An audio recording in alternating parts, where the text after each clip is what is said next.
Assalamualaikum warahmatullahi wabarakatuh.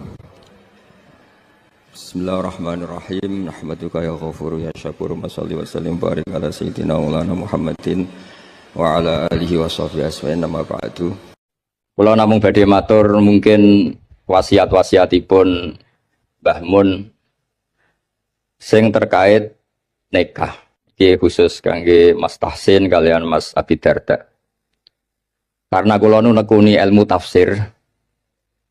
Kula niku ilmu paling kula kenang saking Mbah Mun tentang ilmu tafsir niku pengganti kata. Ini ki Mas Tahsin kalian Mas Darda. Tentang nikah nih, tapi wonten kalimat utawi kata utawi lafat napa la istilahipun. Niku tenggene Quran niku nak ngistilahno nikahul mukminah niku digenti kata al jannah. Jannah maknane swarga. Dados mestine ayat itu ngeten, umpama boten Quran niku bunyine ngeten. Wala tangkihul musyrikati hatta yu'min. Wala amatum mukminatun khairum min musyrikati walau a'jabatkum. Mun sak teruse ngantos ulaika yad'una ilan nar wa wallahu yad'u ilal maghfirah. Wa yatu ilal jannati wal maghfirati bi izni. Dados Allah niku nglarang nikahul musyrikah, nikahi wong wedok sing musyrikah. Terus Allah matur ulaika yatuna ilan nar, kena anti nikahi wong musyrikah iku padha karo ngajak ning neraka. Terus Allah dawuh wa yatu ilal jannati wal maghfirati bi izni. Mestine cara alur kata niku wa yatu ila nikahil mukminah. Jadi orang-orang di luar sana niku ngutus jenengan nu nikahi wong kafiroh, wong kafir. Allah ngutus nikahi tiyang napa mukminah. Dan niku kata mukminah teng Quran digentos wa yatu ilal jannah. Terus nikah mukminah niku mun hakikate swarga. Jadi saking mulyane nikahil mukminah niku pun disebut Allah niku ilal jannah, maring swarga. Terus penghormatane Allah taala teng ketentuan nikah tiang mukminah. Meskipun diarani swarga ya resiko. Misale wong ning swarga kok ora di dhuwit iku ya lucu. Wong ning swarga kok cerewet iku ya lucu. Terus niki kangge garwa-garwa niku swarga iku ora ana cerewet, ora ana ngamuk. Sing lanang nggih ngoten ning swarga kok kurang nafkah ya ora ana, ning swarga kecukupan kabeh. Tapi apapun niku pelajaran kanggo kula jenengan. Nek wis wani nikah niku kudu ora tenan. Kula niku nikah mulai tahun 2000. Nganti sakniki niku resep sing kula nggih namung hadis tunggal. Iki krungokno Mas Abi Darda, Mas Tahsin. Ngene niku dawuh Kanjeng Nabi ketika ngandani sahabat Abdurrahman bin Auf, kadang ngandani Jabir beberapa sahabat. Niku dawuh Kanjeng Nabi halla bikron tola ibuha wa tola ibuka. Kowe nak nikah iku pokoke mula abah iku dolanan. Sebagian riwayat halla bikron tudhahikuka wa tudhahikuha. Kowe rabi prawan, kowe ya guyu, dekne ya guyu. Sebagian riwayat halla bikron tuda ibuha wa tuda ibuka. Dados semua itu mengarah nek wis wani nikah niku kudu wani mula abah. Mula abah iku ora penting, ngomong sing ora penting. Dolanan. Kula ngantos sak mangke niku kula nate teng Jombang, nate teng Putih-Putih niku bojo kula ditakoki tamu niku goleki kula. Ngerti-ngerti ning Jombang, kadang ning Jakarta. Mboten nate pamit. Nggih ra disalah cara adat Jawa ra disalah, tapi berhubung ajarane niku mboten serius, akhirnya nggih mboten salah. Nah, niki ra aneh tapi berkah. Ki nak pamit wong wedok kok kaya Abdu Zaujah cara Mbah Mun kok. Ora pamit itu ya ora sopan, pamit kaya Abdu Zaujah. Ketoke ra sopan mbek budak iku mulya ora sopan. Terus niki mboten nasihat niki cerita mawon, sampean nglakoni nggih monggo, mboten nggih mboten napa-napa. Karena seninya nikah niku pancen mula abah. Mboten penting misalnya Mas Tahsin mikir urip ning sarang apa ning Nganjuk ruwet. Nyai model mubalek apa model dukun ruwet, bangsa diskusi ngoten ruwet. Nak mubalek ya sak monten niku tarife, nak dukun ya sak monten. Apa model wali. Nah, kula nu seneng model wali. Model wali iku wis ora jelas tapi keramat. Terus kula niku mboten nate model mubalek mboten nate, model dukun mboten nate. Model wali pokoke rezeki kok pangeran, sore pasrah pangeran pun beres. Tapi kalau niku percaya hukum akhlak. Mulane kula purun rawuh teng mriki jenengan matur nuwun Pak Zam. Pak Zam niku guru MGS paling lami. Guru mboten nate mas saya, mau diundang guru terus. Murid-muridnya Gus Naji, Gus Ubab mau diundang Kiai, Pak Zam tuh diundang Pak Zam. Terus guru paling nom. Murid-muridnya mau diundang Syekh. Gus Naji ngundang Syekh. Tapi Pak Zam diundang Pak Zam. Sing ra diawet nang kirane nggih kula nganti sakniki jek diundang Gus ora dibejo. Dadi nek salah ya pantes wong isih Gus dereng Kiai. Tapi Gus ku kalah mbek Kiai. Tapi Kiai mbek Gus nggih hormat ya serwet ta niku. Terus kula suwun niki resep kula sedanten sing nikah, aja geman tenanan. Donya iku la ibun walah, donya iku ora usah tenanan. Sing tenanan ikhlas. Kula bolak-balik dikandani Mbah Mun. Kowe ngiyai tenanan iku bento, sing tenanan ikhlas. Kowe mulang kok pengen minterno murid iku ya goblok. Wong sing bakat goblok ya tetep goblok. Entekno metodemu sing bakat goblok ya tetep goblok. Padha wong wedok rata-rata cerewet, entekno nasihatmu gitu tetep cerewet. Yes dianggap nopo ekspresif ngoten. Nak bojomu ngamuk terus banting piring dianggap ekspresif. Memang orang kalau dendam mangkel iku kudu ana ekspresi. Jadi anggap mawon niku ahli acting ngoten mawon, nak ngamuk iku ya tenanan. Dan banting piring ya rasional timbang banting anakmu ada banting piring. Jadi pokoknya digawe gampang mawon. Riyen niku para sahabat cerita sing terkenal nih. Niku ngadepi wong wedok, ngadepi masyarakat tuh ilmiah. Sekarang tuh orang tuh kehilangan daya ilmiahnya. Karena ini saya ulang lagi, kalau mengke langsung kondur ngapunten ingkang kata. Karena saya nyiapkan naskah kalau ini badhe wonten semacam kados napa loka karya tafsir lah. Di kalau mambe pamit langsung kondur, mergi kalau nembe nyiapno. Niki nembe tengah-tengah tapi kalau pengen hormat Pak Zam mau saking dalam 3:30 Pak Burhan. 3:30 dini hari lala di papak teng Bojonegoro diriwatno mriki pundi Bu? Temayang dados cepet kalau saged mriki cepet. Kalau tak cerita secara ilmiah. Dulu niku orang menghadapi istri, menghadapi anak, menghadapi keluarga niku diilmiahkan, tidak emosi.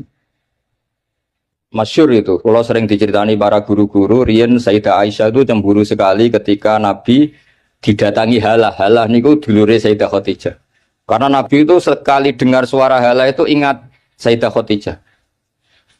Sampai Sayyidah Aisyah itu cemburu, dan ketika cemburu itu jenenge wong wedok, redaksinya itu pasti kasar. Ya Rasulullah, kenapa engkau ingat ajuzan, ingat wanita yang sudah tua, sementara sudah diganti wanita cantik dan perawan, maksudnya Sayyidah Aisyah. Efek dari kalimat itu Sayyidah Fatimah tersinggung karena ibunya disebut apa? Ajuz, orang yang sepuh. Akhirnya Nabi ini membiarkan Aisyah mergi puas sakit menyebut Sayyidah Khadijah ajuz. Tapi menghadapi Fatimah, Sayyidah Fatimah ini juga perempuan, nggak terima kalau ibunya disebut ajuz. Niku Nabi cara menghadapi ke ilmiah. Ya Rasulullah, ajarin saya satu kalimat yang bisa menghentikan Sayyidah Aisyah menghentikan seperti itu. Jawab Nabi geringan oleh jawab Nabi. Kandhani Aisyah, ibumu luwih top, mergo rondo untuk Joko. Kowe ayu kaya apa iku kowe perawan untuk duduk. Jadi enteng mawon, ngadepi niku enteng tuh. Ora kok terus kualat yen ngomong ngono meneh mboten. Wong wedok diancam kualat tuh mboten ngefek pun ngerti lho. Mboten ngefek. Jadi dihadapi secara ilmiah. Akhirnya Aisyah mikir, wong aku ayune ngene piye-piye untuk Kanjeng Nabi pun gadah garwa. Khadijah pun rondo angsal napa? Joko. Mun baton niku Sayyidah Aisyah mun mboten nate bakas-bakas malih. Jadi dulu itu orang itu menyelesaikan sesuatu dengan ilmiah. Kalau bolak-balik matur, kowe nak di bojo lagi ngamuk, iku berkah gede. Mergo nak ngamuk iku paling biayane mau sabar tok. Tapi nak rukun malah ngajak neng mall mahal.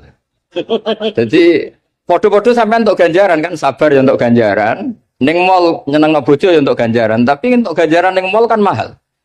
Nak sabar buat apa? Biaya. Ya rada jantungan sidik ngoten mawon, tapi kan buatan biaya. Saya punya argumentasi ilmiah dalam hal ini. Dulu Imam Syafi'i itu saya berkali-kali cerita. Kalau diceritain ini banyak orang mencintai jenengan. Alhamdulillah di dulur, di konco. Dan diceritani separuh dari kampung ini ya Imam Syafi'i. Itu gedeng jenengan. Alhamdulillah orang arah utang aku wong gedeng. Wong rukun yo ribet. Utang duit mergo rukun. Nyileh mobil mergo rukun. Tapi nak neng-nengan nak ra utang. Saiki hikmah akeh ndi dineng mbek dirukuni. Nak dirukuni diutangi dhuwit, nak dineng ya ora enak dineng tangga. Tapi hikmah orang arah diutangi napa?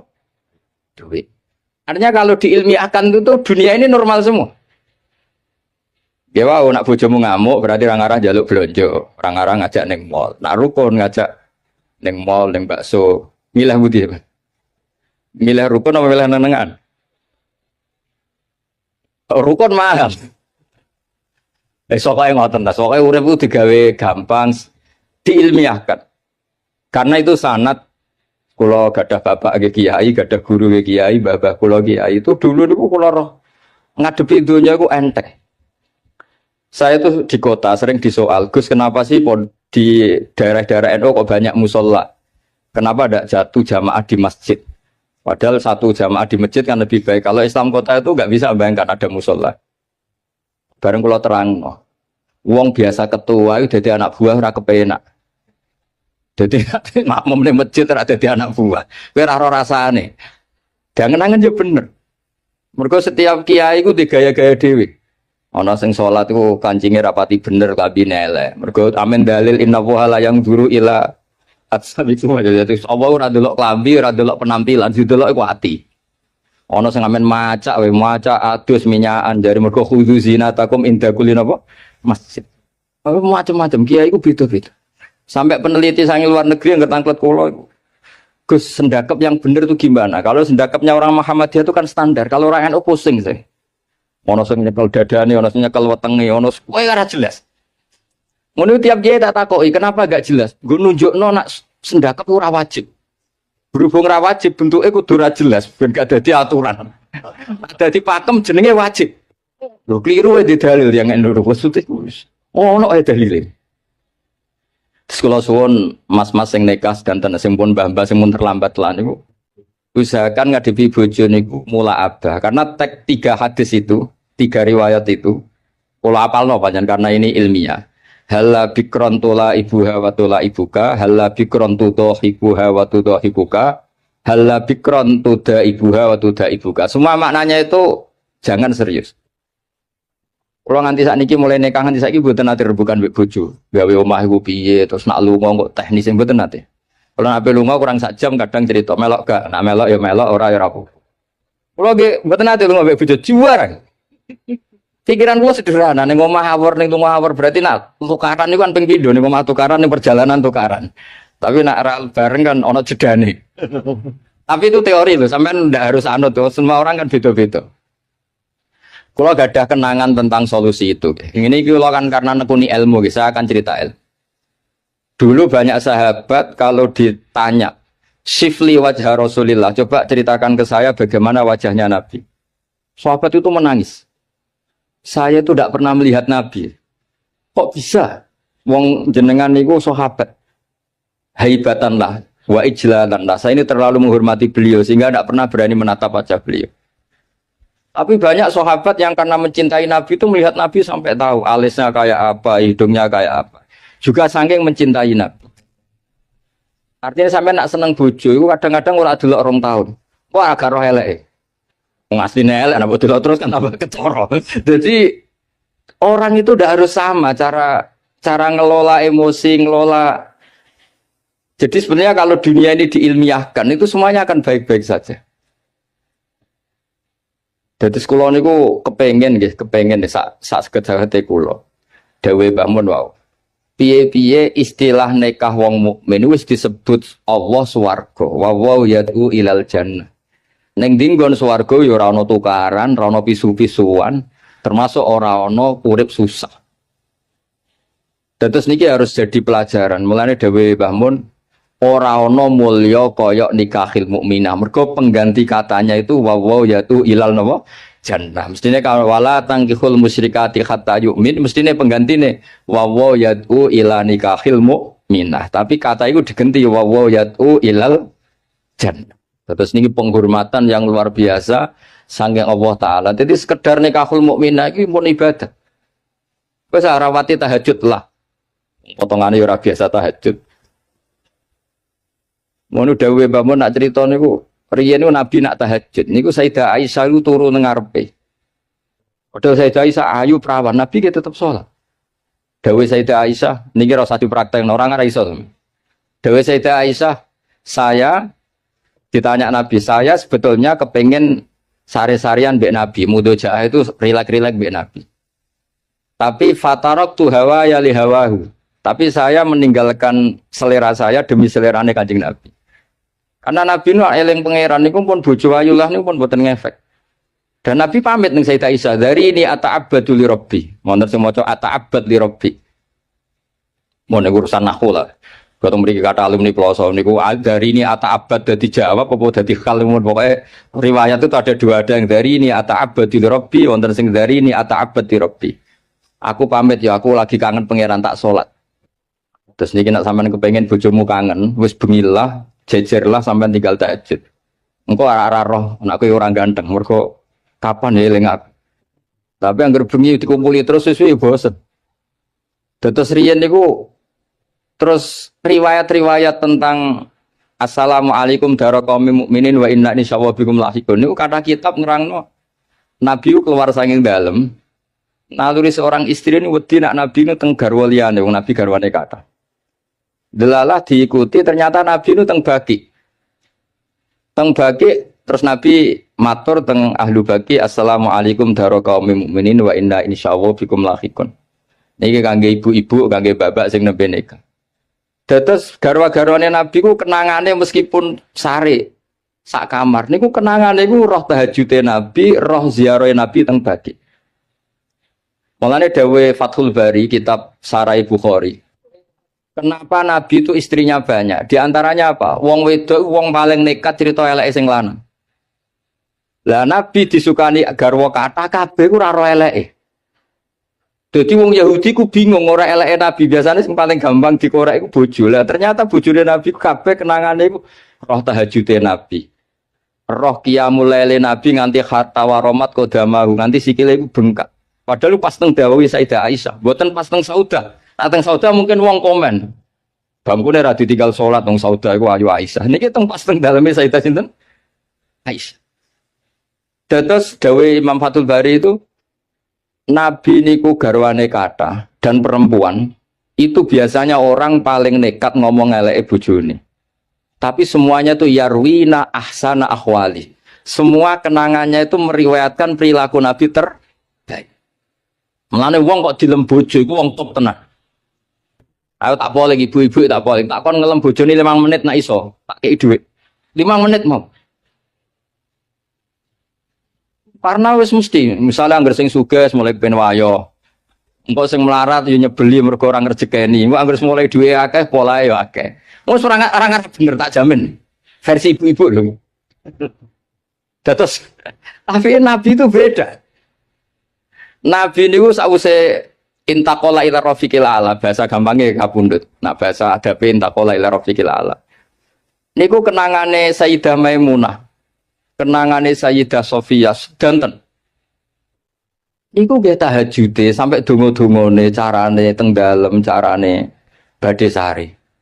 Sampeyan iso bayangno bojomu ngriwayatno apike sampeyan. Ya ora ngare iso diriwayatno ora ana faktane, ora ana faktane. Nggih wau. Terus kula suwun masalah nikah niku masalah sing sekedar nikah niku pun ibadah karena tadi kata ila nikahil mukminah niku dening Allah taala digentos ilal jannah. Niku eling-eling niki ilmu yang saya tekuni. Terus di antara ilmu tafsir itu dijelaskan Quran itu sering ada kata pengganti. Nah, kata pengganti itu adalah penghormatannya Allah taala. Begitu juga menyangkut perempuan. Niku ketika seseorang mengabaikan perempuan, menterlantarkan perempuan, itu Allah ngendikan wala tattakhidhu ayatillahi huzwa. Kamu jangan menganggap ayat-ayat Allah Ta'ala itu sebagai mainan.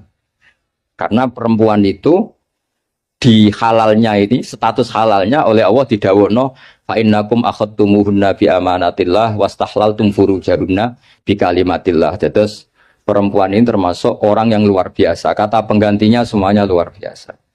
Nggih, ngoten mawon niki ngregani pemerintah, nggih ngregani kula. Karena kula ini nembe nulis badhe loka karya tafsir di antara makalah-makalah kula tentang kata pengganti. Nggih wau, pokoke kula suwun sing nikah napa sing pun sepuh sedanten yakinilah bahwa sekedar nikah mukminah niku mun ilal jannah eling-eling. Lah ciri khas swarga iku ora ana tukaran, ora ana kangelan, ora ana debat, pokoknya semuanya nyaman. Nah, di sini pentingnya makalah-makalah baiti jannati omahku iku swargaku. Wong swarga kok tukaran, wong swarga kok ora duwe dhuwit iku ya ora pantes. Tapi ora usah diterusno. Swarga kok bojo elek sing lanang elek wis. Lah niku ora usah diterusno niku. Tapi yang jelas kula matur mboten saged kata-kata wis niku mawon mugi barokah. Al-Fatihah.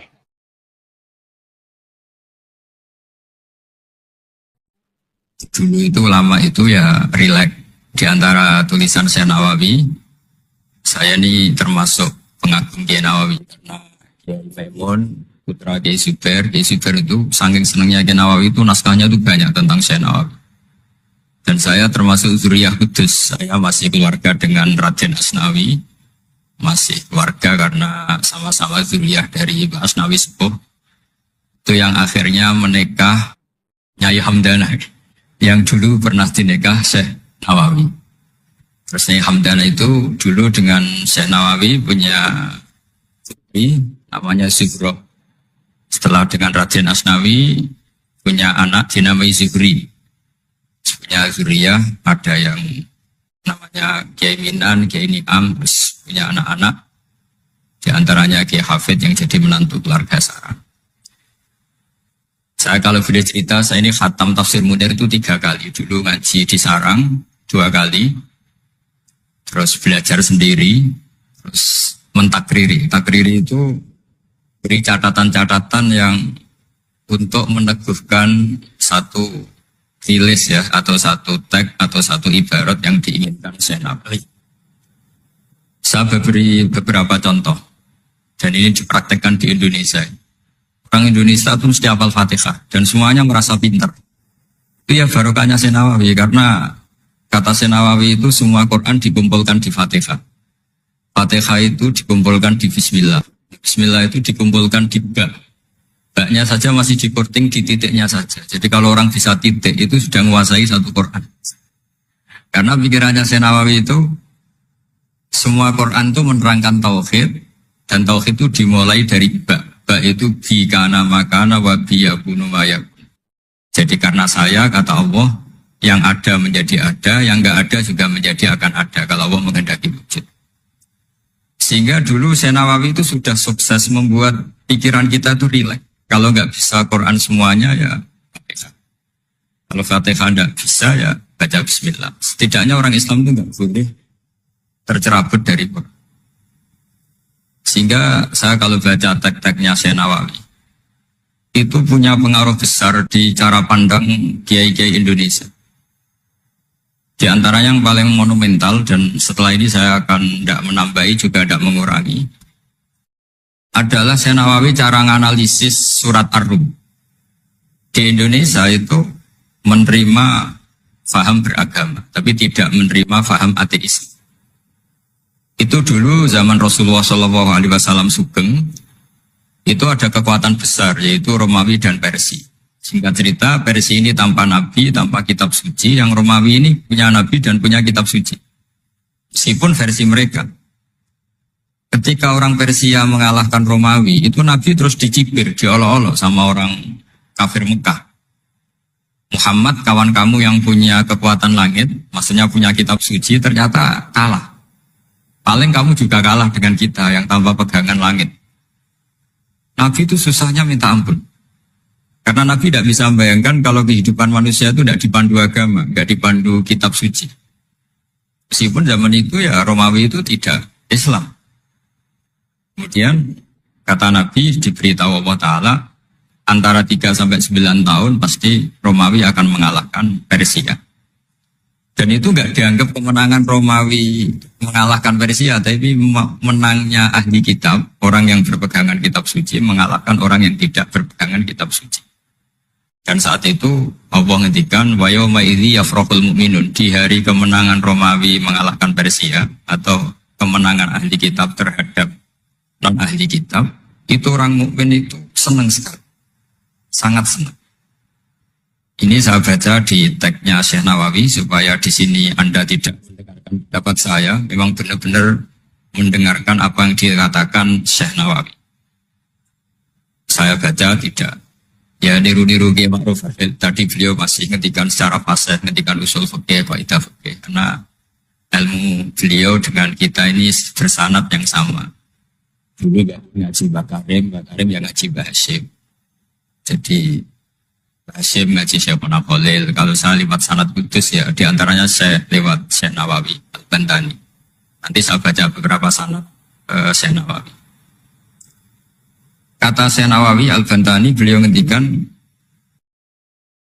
wa yauma idzi yafrahul mu'minuna bi nasrillah wa yauma idz yahlibur rumu ala farisa yafrahul mu'minuna bi taghlibillah man lahu kitabun ala man la kitabalah wa yafrahuna bi walafatihim al musyrikina bi badrin. Jadi bangsa Indonesia itu terbiasa berkawan sama orang yang beragama, tapi tidak biasa berkawan dengan orang-orang yang tidak beragama. Itu karena Imam Nawawi mengatakan, Syekh Nawawi, wanak tubuh maqaddamu atharuhum, pikiran besar Syekh Nawawi adalah ketika orang Romawi mengalahkan Persia, itu cara berpikir Imam Nawawi itu mengalahkannya orang yang berkitab, mengalahkan yang tidak. Jadi ini bukan pendapat saya, juga bukan pendapat siapapun, tapi murni saya baca teks yang dari Syekh Nawawi. Sehingga kita secara psikologi, kita ini kan misalnya saya aja lah contohnya. Misalnya saya miskin, ada petinju, orang miskin kulit hitam bersama orang kaya. Kalau yang menang yang miskin tuh ikut senang, padahal ya tidak ikut menang. Karena kayak terwakili. Kan. Dulu kata Syekh Nawawi, itu juga pikirannya begitu. Ini saya baca ini kata Syekh Nawawi. Misalnya seperti itu zaman itu. Wa sababu nuzuli hadil ayat annahu kana baina Faris war Rum qitalun. Wa kana al-musyrikun yawadduna an taghliba Farisu ar-Ruma. Di anna Faris kana majusian ummiyin wal muslimuna yawadduna ghalabatar Rum ala Faris liqaunihim ahlal kitab. Jadi dulu itu kata Syekh Nawawi, pikirannya orang Islam, boyo yang menang itu ahli kitab, karena sama-sama punya agama, punya peradaban. Jangan sampai yang menang itu yang tidak punya kitab, tidak punya peradaban. Jadi itu saya yakin yang mengilhami kita, para kiai kita, bikin Pancasila diantaranya yang membentuk Pak Karno, karena Pak Karno yang dulu ngaji sama Agus Praminoto, ngaji sama orang-orang pintar. Kita ini berketuhanan. Jadi itu ciri khas Syekh Nawawi di antaranya. Kemudian beliau menganalisis kemenangan. Kemenangan itu ketika orang Islam sudah kuat. Ini halaman 424. Ini nanti kita bisa tinggal di sini sebagai hadiah sama Syauki sama warga besar Pondok Tanah. Nabi itu orang yang nggak suka duniawi, tapi kenapa sih Nabi harus menang? Nabi Sulaiman akhirnya menang, Nabi Dawud akhirnya menang, Nabi Ibrahim ya akhirnya menang, Nabi Musa akhirnya juga menang, dan Rasulullah SAW juga akhirnya mengalami kemenangan. Itu cara menganalisis Syekh Nawawi Al-Bantani. Kata beliau, iqamati alamatir riyasah, supaya kepemimpinan Islam itu kelihatan. Fala yabqa mayaqdiru alal ikrah alal kufri. Jadi kalau kita menang, baik secara politik maupun ekonomi atau kultur, setidaknya tidak ada lagi kekuatan manapun yang memaksa kita untuk menjadi kafir atau menjadi salah. Kita tahu misalnya di beberapa negara di Eropa, barokahnya orang Islam kaya ya, pemain bola dulu tuh kalau puasa susahnya bukan main. Gara-gara klubnya dibeli umat Islam itu, malah cari tukang adzan di stadion itu, karena yang punya sudah orang Islam. Itu contoh kekuatan ekonomi. Dulu kita mungkin mengalami pengajian itu kayak apa susahnya. Sekarang ketika banyak orang-orang yang dari dunia kiai catat, sekarang ya nyaman. Jadi di antara alamatnya tamkinu hadatin adalah wala yumakkinan nalagum dinahumul ladir tatu alagum walaibat dilanagum mimba'di khawfim amna. Ciri utamanya adalah tamkin fil ard. Merasa beragama itu nyaman, tidak ada yang enggak. Di zaman itu Syekh Nawawi sudah menganalisis kenapa sih Nabi harus menang. Kata beliau supaya layab ko mayak diru alal ikroh alal kufri. Ini tafsir di ayat wa yahdiyaka sirata mustaqima ketika Syekh Nawawi menerangkan kenapa Nabi harus menang di halaman 24 surat Al-Fatihah. Jadi itu sisi-sisi betapa Syekh Nawawi itu luar biasa. Terus menyangkut kiblat. Dulu ramai sekali di Indonesia kalau kiblat harus presisi betul, harus ditertibkan betul. Tapi ternyata masjidnya para wali dan para orang-orang soleh itu ya kayaknya asal madep mulon itu ada yang komentar itu kenanya Afrika atau Mesir entah. Tapi Syekh Nawawi zaman itu ngendikan setelah beliau cerita presisi, beliau ahli falak. Saya tahu banyak keahlian beliau falak karena saya punya kitab gurunya Syekh Nawawi. Namanya Syiarus Salikin, itu karangan beliau, Syekh Abdus Somad. Itu kata beliau, selain menukil pentingnya presisi kiblat, tapi beliau tetap menukil itu mutib. Waruwiya an Ibni Abbasin annahu qol al-baitu kiblatun li ahlil masjid, wal masjid kiblatun li ahlil haram, wal haram kiblatun li ahlil masyriq wal maghrib. Wahada qaulu Malik. Jadi karena orang Jawa itu rata-rata kiai itu mesti baca tafsir Munir, sehingga ya dianggap enteng saja. Ya sudah lah, pokoknya kira-kira madhep mulon itu. Karena kalau masjid dipresisikan detail, nanti pertanyaannya juga yang sudah mati-mati harus dipresisikan. Karena wajib madhep kiblat itu tidak hanya sholat, tapi juga orang yang sudah meninggal itu bisa ribet itu. Ya kalau yang mbahnya wali, jenazahnya masih utuh. Kalau yang nggak wali kan sekliwat itu, karena sudah nggak ada bentuknya.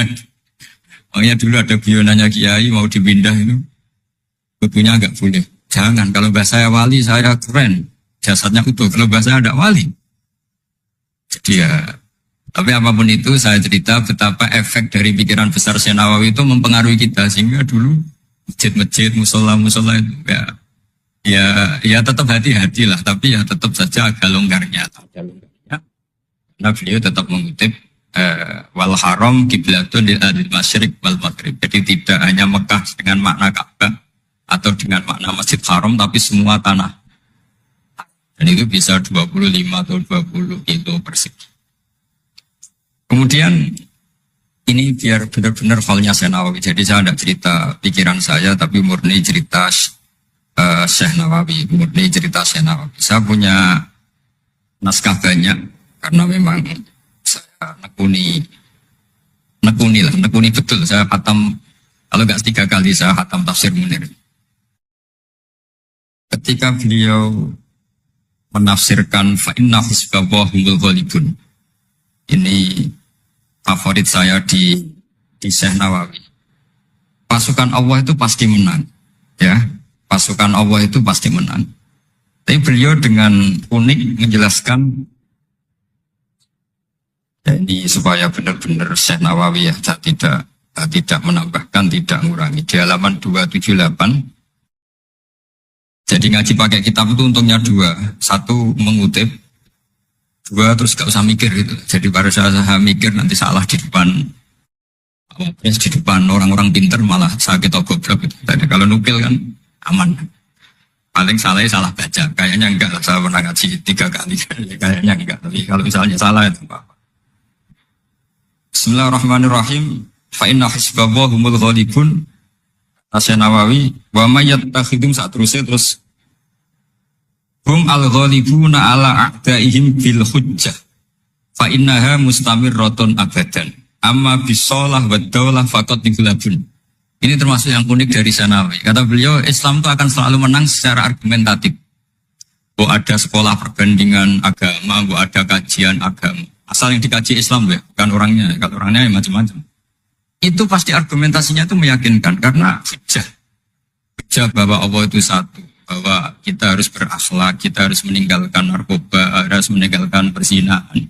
Itu argumentasinya mantap, secara uluhiyah mantap, secara sosial juga mantap.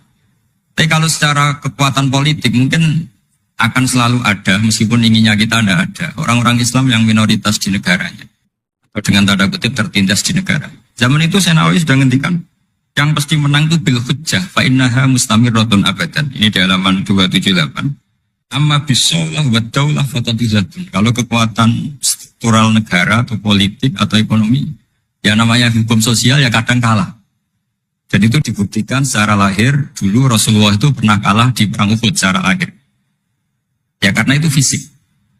Tapi kalau argumentasi logika Islam itu tetap kul falillahil hujjatul baligh. Logika Islam adalah logika yang kelima. Saya kalau didatangi beberapa dosen dari Jogja, saya sering cerita. Logika Islam yang paling kelima itu diantaranya saya sering memberi contoh. Ini misalnya saya megang kertas, ini besi. Pasti orang itu bilang besi sama kertas itu kuat besi. Tapi Anda salah. Secara materi memang besi lebih kuat ketimbang kertas. Tapi masalahnya yang mengendalikan saya ingin menghancurkan besi sementara ingin menyimpan. Artinya Islam itu mengajarkan kita itu kabeh biadillah. Apa artinya besi kalau di bawah rencana dihancurkan? Apa lemahnya kertas ketika rencananya diabadikan? Nah, ini pentingnya Islam. Artinya apa? Ketika Islam bilang al-amru biadillah, itu tidak bisa ditawar. Meskipun apapun kekuatannya tetap menang Allah. Seperti tadi, saya megang besi sama megang kertas. Orang tak tanya pasti bilang kuat besi.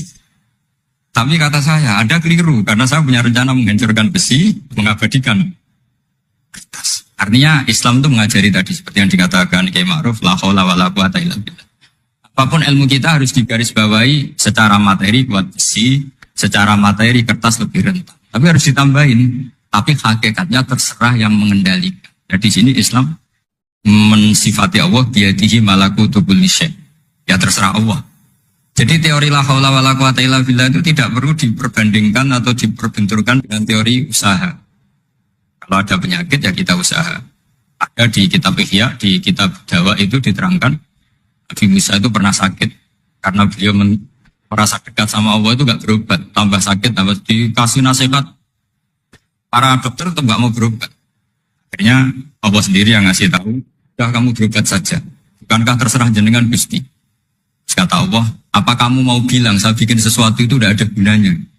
Masa Allah bikin jahe ditanya, apa betul Gusti ini menghalalkan badan? Saya tidak tahu. Saya bikin juga agak jelas. Kan nggak mungkin seperti itu. Tetap kata Allah, fa'ena atau hikmati. Lalu hikmah saya